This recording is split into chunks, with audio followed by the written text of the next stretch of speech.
আসসালামু আলাইকুম রহমতুল্লাহ। সত্যের দিশা চ্যানেলের পক্ষ থেকে সবাইকে আন্তরিক শুভেচ্ছা ও অভিনন্দন। আশা করি আল্লাহর অশেষ মেহেরবানিতে আপনারা সবাই ভালো আছেন। সুপ্রিয় দর্শক, আজকে আপনাদের সঙ্গে আলোচনা করব পরকালে সেই আমলগুলোই সবচেয়ে বেশি ভারী হবে। সুপ্রিয় দর্শক, তো চলুন আর দেরি না করে শুরু করা যাক। পরকালে যে আমল ওজনের সবচেয়ে ভারী হবে।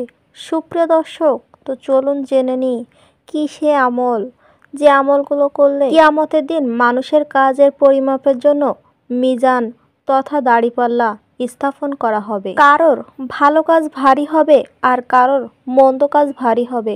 তবে মুসলমানদের এমন কিছু আমল আছে যা ব্যবহৃত অল্প মনে হলেও এর ওজন অনেক বেশি।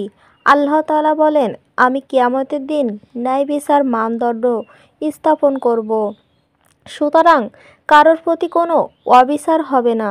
কোনো কাজ যদি তিল পরিমাণ ওজনের হয় তবু আমি তা উপস্থাপন করব। হিসাব গ্রহণকারী হিসাবে আমি যথেষ্ট।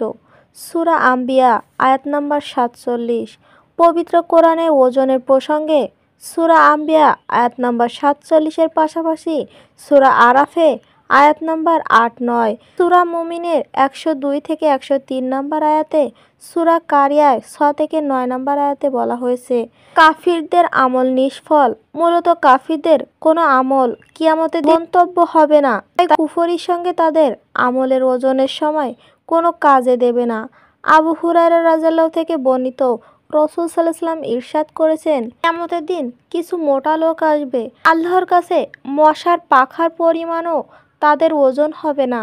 অতএব তোমরা পড়ো, অতএব আমি তোমাদের জন্য কোনো ওজন স্থাপন করব না। সূরা কাফফা আয়াত নাম্বার 105, বুখারী হাদিস 4729। অল্প আমল হলেও ওজন বেশি। কিয়ামতের দিন আমলের ওজন বিষয়টি খুবই গুরুত্বপূর্ণ হবে। তাই বিভিন্ন হাদিসে কিছু আমলের কথা বলা হয়েছে যা সামান্য হলেও এর ওজন অনেক বেশি। আবু হুরায়রা রাদিয়াল্লাহু থেকে বর্ণিত, রাসূল সাল্লাল্লাহু আলাইহি ওয়াসাল্লাম ইরশাদ করেছেন, দুটি বাক্য রহমানের কাছে খুবই প্রিয়তম, তা উচ্চারণ করা ইহাদের জন্য খুবই সহজ, দাঁড়িপাল্লা তা অনেক ভারী হবে।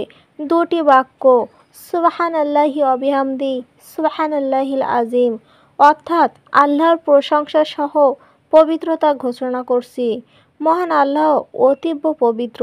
বুখারী হাদিস 6406। দুটি বাক্যের ওজন সুবহানাল্লাহ ও আলহামদুলিল্লাহ। এই বাক্যর ওজন আকাশ ও ভূপৃষ্ঠের চেয়েও বেশি। আবু মালিক আল আরশিয়ার রাদিয়াল্লাহু থেকে বর্ণিত, রাসূল সাল্লাল্লাহু আলাইহি ওয়াসাল্লাম বলেছেন, পবিত্রতা ঈমানের প্রতিদানের অর্ধেক। আলহামদুলিল্লাহ আমলের পাল্লাকে পূর্ণ করবে। সুবহানাল্লাহ ও আলহামদুলিল্লাহ আকাশ ও জমিনের মধ্যবর্তী সব কিছু পূর্ণ করবে। নামাজের আলোকবর্তিতা, দান সাদকার প্রমাণ, ধৈর্য আলো, কোরআন তোমার পক্ষে বা বিপক্ষে প্রমাণ হবে। সব মানুষ সকাল করে নিজেকে রক্ষা করবে কিংবা ধ্বংস করে। আল্লাহর পথে খরচ।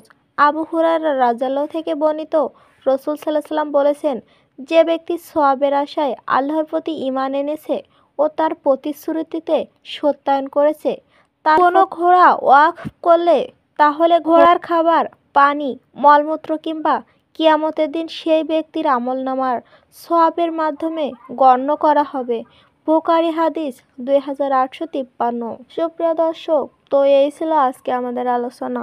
অবশ্যই মিজানের পাল্লা ভারী করার জন্য এসব সম্পর্কে জানতে হবে। আল্লাহ তাআলা আমাদের এগুলো আমল করার তৌফিক দান করুক। আমিন।